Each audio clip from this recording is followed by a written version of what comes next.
আসসালামু আলাইকুম। হ্যালো বন্ধুরা, সবাই কেমন আছেন? আশা করি সবাই ভালো আছেন। আবার চলে আসছি বরাবরের মতো নতুন আরেকটা ভিডিও নিয়ে আপনাদের মাঝে। তো আপনারা দেখেই বুঝতে পারতেছেন সিসি ক্যামেরা নিয়ে একটা ভিডিও তৈরি করছি। অনেক সময় আমাদের সিসি ক্যামেরাগুলো রানিং অবস্থা নষ্ট হয়ে যায়। তো কি কারণে নষ্ট হতে পারে আমার এই ভিডিওতে আমি আপনাদেরকে বিস্তারিত দেখাবো। তো কথা না বাড়িয়ে আমরা মূল ভিডিওতে চলে যাই। মূল ভিডিওতে যাওয়ার আগে যারা এখানে আমার চ্যানেলটি সাবস্ক্রাইব করেননি, অবশ্যই আমার চ্যানেলটি সাবস্ক্রাইব করে দিবেন। পাশে থাকা বেল আইকনটি অল করে দিবেন, আমার নতুন আপডেট ভিডিওগুলো আপনাদের কাছে পৌঁছে যাবে। তো আমাদের এখানে যে সিসি ক্যামেরাটা সমস্যা আছে, এটার কাছে চলে আসছে আমরা। তো এটার সর্বপ্রথম সিসি ক্যামেরার উপরে হাত দিয়ে দেখবেন। যদি সিসি ক্যামেরার উপরে হাত দেওয়ার পরে আপনার এখানে সিসি ক্যামেরাতে একটা ইন্ডিকেটর থাকে, এটা চলে, তাহলে মনে করবেন যে এটাতে কোনো সমস্যা নাই, ডিবিআর এর যে লাইনটা আছে এটাতে সমস্যা। তো আমাদের এখানে যে ভিডিও ব্যালন গুলো আছে, এই ভিডিও ব্যালন এবং কি আইডিটার যে একটা আমরা এখন চেক করে নিব। তো দেখেন এটা আইডিটার লাইন, আর এটা হচ্ছে ভিডিও ব্যালন। আমার ডিবিআর এর থেকে যে লাইনটা আসছে ক্যামেরা সাপ্লাই দেওয়ার জন্য, এই লাইনটা অনেক সময় দেখা গেছে ভিডিও ব্যালনের পিছনে জ্যাক থাকে, জ্যাকের তারগুলা খুলে যায়, এগুলা ক্যাট 6 তার, এই কারণে খুলে যেতে পারে, স্বাভাবিক এটা। তো আমাদের এখানে ভিডিও ব্যালনের জ্যাকটাই ঠিক আছে এবং কি অ্যাডাপ্টার যে জ্যাকটা আছে ওটাও ঠিক আছে।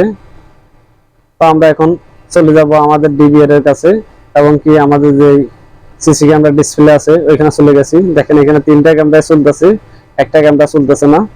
তো আজকে আমি আপনাদেরকে দেখাবো কিভাবে এই ক্যামেরাটার কি কি কারণে, সমস্যার কারণে এই ক্যামেরাগুলোর লাইন পায় না, আমি আপনাদেরকে দেখাবো। তো আমরা এখন আমাদের যে ডিবিআর আছে, ডিবিআর এ আমি আপনাদেরকে নিয়ে যাচ্ছি। তো ডিবিআর এ দেখেন এখানে যে জ্যাকগুলো আছে, এটা 6 ফুটের একটা ডিবিআর। এখানে জ্যাকের সবকিছু ঠিক আছে। তো আমাদের এখানে যে ক্যামেরার লাইনটা পাচ্ছে না, এটা আমরা ক্যামেরার উপর হাত দিয়ে বুঝতে পারতেছি। আমাদের যে অ্যাডাপ্টার লাইনটা এখান থেকে ডিসকানেক্ট হয়ে গেছে। তো এই অ্যাডাপ্টার লাইনটা এখন আমরা দেখবো। দেখেন এখানে আমাদের যে কম্পিউটার একটা অ্যাডাপ্টার আছে, ওটা দিয়ে আমরা সিসি ক্যামেরাটা চালাইতেছি। এখানে ফ্ল্যাট মালিকের এখানে 4-5টা বিড়াল ছানা আছে, বিড়ালের কারণে এই জ্যাকগুলো অনেক সময় খুলে ফেলে, বিড়ালে উঠি। তো আমরা এটা ফিটিং করছি। ফিটিং করার পরে এখন আমরা দেখবো আমাদের ডিসপ্লেতে এই লাইনটা আসছে কিনা। তো দেখেন আমাদের সাইডে ক্যামেরায় অলরেডি লাইন চলে আসছে। তো আমরা আবার যে আমাদের অ্যাডাপ্টার লাইনটা আছে এটা খুলে দিব, খুলে দিয়ে আমি আপনাদেরকে আবার দেখা যাচ্ছি কি কারণে আসলে লাইনটা পাচ্ছে না। তো দেখেন আমরা আবার এটা ফিটিং করছি। এখন এখানে আমাদের লোডিং দেখাচ্ছে, দেখেন চলে আসছে অলরেডি আমাদের সিসি ক্যামেরাটা। তো এই সিসি ক্যামেরাগুলো একবারে স্পষ্ট ক্লিয়ার। এখানে 2টা আছে নাইট ভিশন আর 2টা আছে যাই এখানে লাইট জ্বলতেছে, এই কারণে একবারে সবগুলা কালারফুল আসতেছে। কারণ এখন রাত, বাইরে যে ক্যামেরাগুলো আছে এগুলো সাদা কালার আসতেছে এবং কি ঘরের ভিতরে লাইট জ্বলতেছে, এই কারণে এগুলা কালারিং আসতেছে। তো এখন আমি আপনাদেরকে দেখাবো সিসি ক্যামেরাটা একটা একটা করে আমি আপনাদেরকে ডিসপ্লেতে দেখাচ্ছি।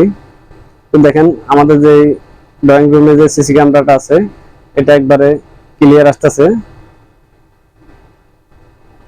তো এখন আমি আপনাদেরকে এই ক্যামেরাটা বাদ দিয়ে আরেকটা ক্যামেরা দেখাচ্ছি।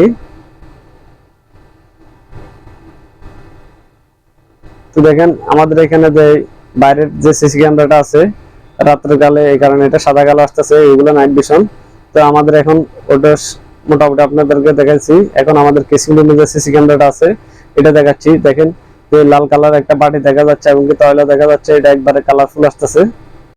তো বন্ধুরা আমাদের যে সিসি ক্যামেরাটা আমরা তখন হাত দিয়ে চেক করছি, এটা আসলে এখন আমি আপনাদেরকে হাত দিয়ে দেখাবো আসলে ইন্ডিকেটর জ্বলে কিনা। তো দেখেন আমরা প্রথমে আসছে ইন্ডিকেটর জ্বলতেছে না, এখন হাত দিছি, হাত দেওয়ার পরে দেখা যাক এখানে একটা আওয়াজ দিবে, আওয়াজ দেওয়ার পরে আপনি বুঝতে পারবেন ইন্ডিকেটরটা চালু হয়েছে।